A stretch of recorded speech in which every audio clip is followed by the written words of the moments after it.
안녕하세요. 생활인의 시계 김생활입니다. 이 영상은 아쿠아티코의 후원으로 제작이 됐습니다.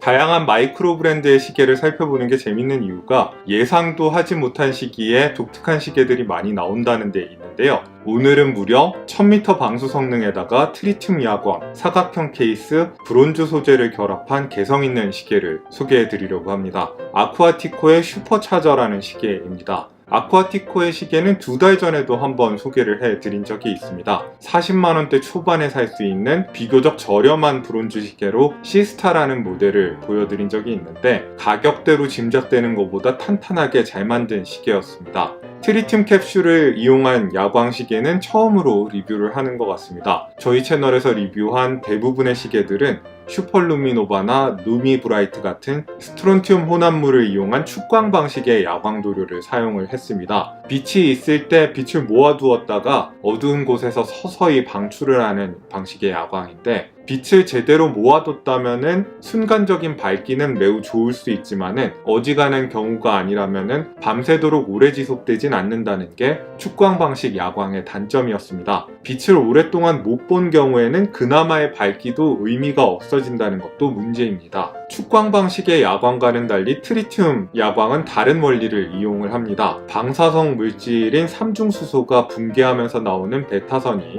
형광 물질인 인에 부딪혀서 빛이 발생하는 원리이기 때문에 빛을 낮에 쬐거나 쬐지 않거나 야광의 밝기가 똑같습니다. 대신 트리튬의 반감기가 12년을 좀 넘는 정도이기 때문에 10여 년 이상 사용하면은 야광의 밝기가 현저하게 줄어들긴 할 겁니다. 오늘 보여드릴 아쿠아티코 시계는 흥미롭게도 베젤 부분에는 축광 방식의 야광을 쓰는데 다이얼 안은 트리튬 캡슐을 이용한 야광을 사용을 합니다. 슈퍼차저의 가격은 현재 499불이 책정이 되어 있습니다. 관부가세 18.8%를 붙여서 계산을 해보면 69만원 정도가 되는 것 같습니다. 이게 비싼 건지 싼 건지 논란이 있을 것 같은데 1000m 방수라는 오버빌트 스펙에다가 꽤 독창적인 디자인, 트리튬 야광, 브론즈 케이스, 사파이어 크리스탈과 세라믹 베젤을 사용한 건 가격 상승 요소인데 반해서 엔진으로는 세이코의 NH35A라는 중저가 시계에서도 꽤 기본에 해당하는 무브먼트를 사용을 했습니다. 보통 시계의 다른 부분이 좋아지면은 무브먼트도 같이 따라서 업그레이드를 시키는데 아쿠아티코는 무브먼트를 좀 처지는 걸 써서 가격을 낮추되 나머지를 가격대 최고 수준으로 맞추겠다는 식으로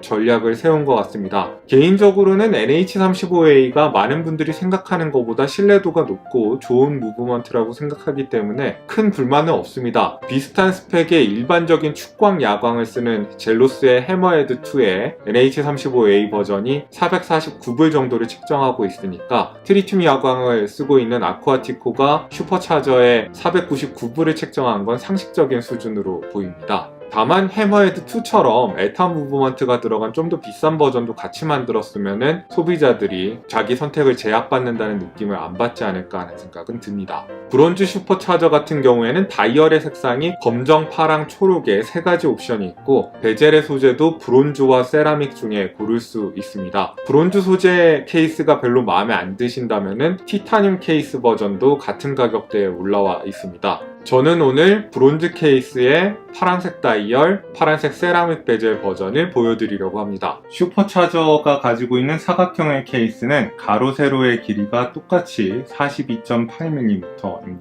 러그 트러그의 길이는 49.6mm로 케이스의 크기에 비해서 러그는 짧은 편에 속합니다. 분명히 위아래로 긴 시계는 아닙니다. 하지만 사각형의 케이스이기 때문에 좌우로는 상당히 크게 느껴지는 시계이기도 합니다. 1000m의 방수 성능을 생각을 한다면 15mm의 두께는 그렇게까지 두껍게 느껴지지는 않습니다. 시계줄을 포함한 무게도 132.6g으로 방수 성능에 비하면 가벼운 편입니다. 러그의 폭은 24mm로 짝수너비라서 줄질에 어느 정도 친화적인 편이고요. 이렇게 가죽줄 하나와 러버 스트랩 하나를 주는데 가죽줄은 23mm로 시작해서 뒤로 갈수록 21mm로 좁아지는 형태로 제작이 되어 있고요. 러버 스트랩 같은 경우에는 처음부터 끝까지 23mm로 너비가 일정한 러버 스트랩입니다.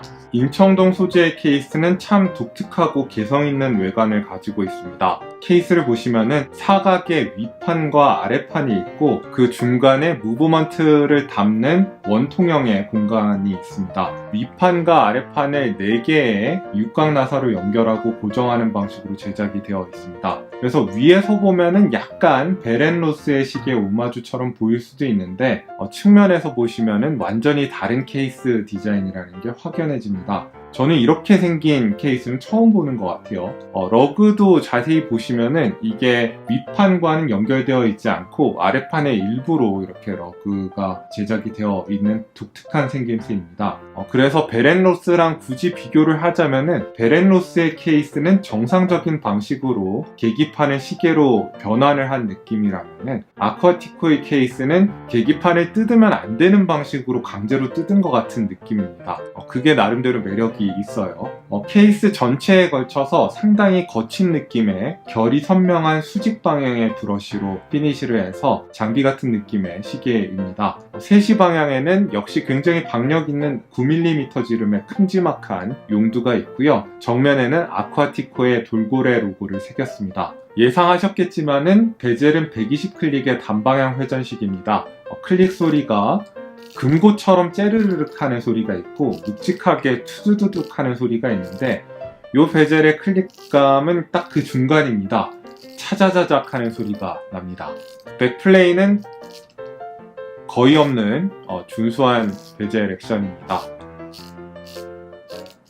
진청색의 유광 세라믹 인서트는 처음 봤을 때는 그리 제 취향이 아니다라고 느꼈습니다. 케이스는 약간 거친 느낌의 투라치로 만들어 놓고 이 세라믹 부분이 너무 깨끗하고 잘 닦여 있는 느낌이라서 좀 이질감이 있다고 생각을 했었던 건데요. 하지만 밝은 곳에 가서 이 시계에 빛을 비춰보니까 왜 이렇게 만들었는지 단박에 이해가 됐습니다. 다이얼과 함께 강하고 깊은 푸른 색감을 뿜어내는 게 아주 매력적입니다. 베젤에는 5분마다 작대기 마커를 새기고 10분 단위마다 숫자를 새겼습니다. 그리고 초반 20분에만 세부 눈금을 잘게 넣어놨습니다. 여기 60분 마커의 빨간 삼각형 때문에 이게 혹시 60분 마커에만 야광이 있는 게 아닐까 생각하시겠지만은 다행히게도 베젤의 마커 전체에 BGW9 야광이 적용이 됐습니다. 평면의 사파이어 크리스탈에는 2겹의 무반사 처리가 되어 있습니다. 평면이라서 무반사 처리가 강렬하지 않은 것 같은데도 다이얼이 어른거리는 현상 없이 아주 잘 보입니다. 이미 꽤 두께가 있는 시계인데 괜히 유리를 볼록하게 만들어서 두께를 더 늘리지 않은 건 잘한 일이라고 생각을 합니다. 사파이어 크리스탈 밑에서 유리의 보호를 받고 있는 건 진청색의 썬레이 다이얼입니다. 빛에 화려하게 반응하는 이 썬레이 블루 다이얼은 유광 세라믹 베젤과 아주 좋은 조합을 보여줍니다. 흰색으로 프린트된 챕터링의 해상도도 매우 좋고 그 안쪽으로 작대기 형태의 트리튬 야광 캡슐이 시간을 가리키는 인덱스 역할을 하면서 아주 정렬 상태가 좋게 붙어있는 걸 보실 수 있습니다. 12시 방향에는 아쿠아티코라는 회사 이름이 프린트가 되어 있고요. 오렌지색으로 6시 방향에 모델명과 방수 스펙, 트리튬 야광과 관련된 문구를 3줄 집어넣어 뒀습니다. 동그란 날짜 차항이 특이하게도 4시 35분 정도의 위치에 있는 게 재밌습니다. 시분침도 마음에 듭니다. 브러쉬된 커다란 화살 모양이고 끝부분에는 야광 도료가 나름대로 발라져 있고 가운데에는 또 트리튬 캡슐이 붙어 있습니다. 빨간색의 얇은 초침에도 자세히 보시면은 사각형의 팁 부분에 트리튬 캡슐을 붙였습니다. 이 말인즉슨 시분 초침이 다 야광이 된다는 거죠. 전반적으로 다이버 시계의 기능에 걸맞게 시분침도 두툼하게 생겼고 인덱스도 두툼하고 기능에 맞게 잘 나온 다이얼이라고 생각합니다.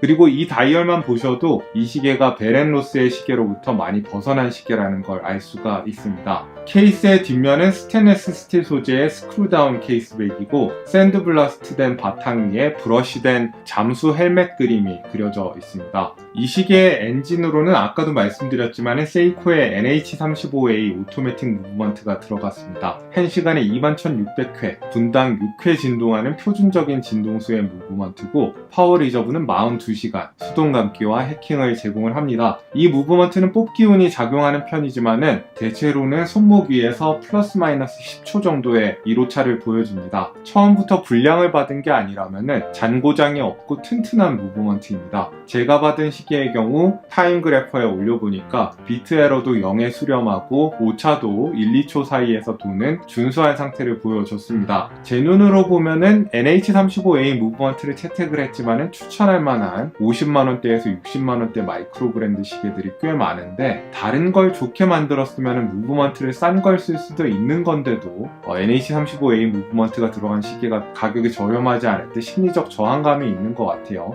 하지만 사실 에타 2824나 셀리타 SW200 같은 것도 생각해보시면은 40만원대 시계나 200만원대 시계나 다 들어가잖아요. 왜 NH35A에는 다른 기준이 적용되는지 잘 모르겠습니다. 용두는 크기가 커서 고급스러운 조작감을 보여줍니다. 실체감이 있어서 나사를 풀고 잠글 때 조잡한 작은 부품을 만진다는 느낌이 덜합니다. 수동감기의 느낌은 NH35A니까 그냥 그렇습니다. 반쯤 뽑으면 날짜 조정을 할 수 있고 완전히 뽑았을 때는 초침이 멈추고 시간 조정이 됩니다. NH35A는 분침 움직임이 용두를 조작해보면 다른 무브먼트에 비해서 경쾌하고 빠른 대신에 이게 처음에 조립을 할 때 잘못 조정해 놓으면 약간 헐렁헐렁하다는 느낌을 주는데 이 시계는 헐렁하지 않고 꽤 타이트한 느낌입니다. 야광은 매우 흥미로운 구성을 보여줍니다. 베젤에 들어간 야광은 축광 방식의 BGW9 야광인데 반해서 다이얼에는 T100 트리튬 캡슐을 사용을 했고 10인침에는 T25 트리튬 캡슐을 사용을 했습니다.